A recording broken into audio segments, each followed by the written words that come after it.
Spec two-wheel drive.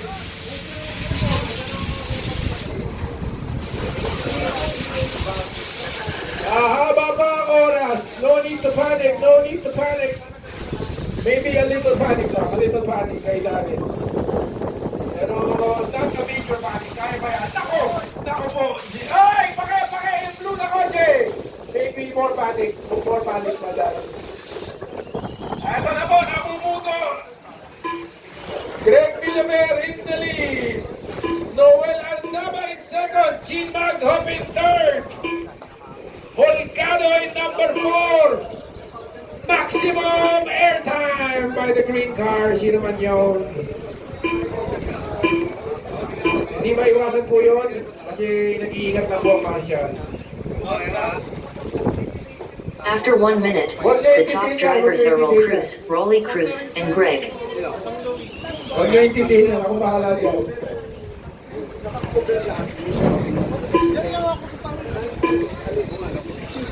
Greg is our race leader. Asa na ba si Greg? Para ma-focus natin ng mga magandang action.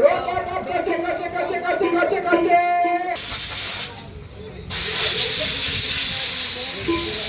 Leonard Holgado taking number 5 position in the all-green car.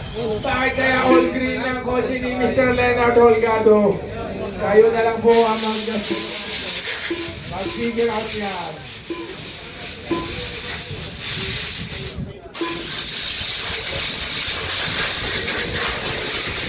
Medyo malayo po ang buwat ng number 1 sa number 2. At ang... Kasi nagkino ng design, nakakalito yung mga body ninyo. Nakapatay naman no?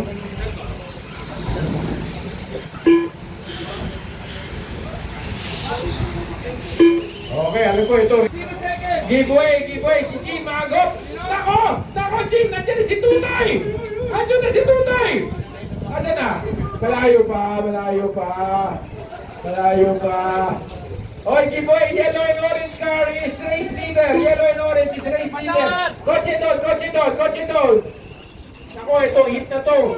Kusog, kakatawag na kotse. Kotse. Ayan na po. Dahil sa maling paglapag ng Marshall, nakalapit ang number 2. Nakakamoy na, number 2. Ikaw na yata ang number 1. Malapit na. Ayan na po. Last lap.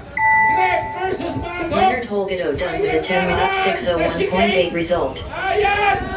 Daryl Diaz done with a 10-lap 606.7 result. First yan.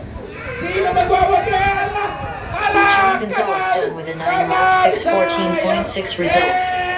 Greg done with a 11-lap 619.1 result.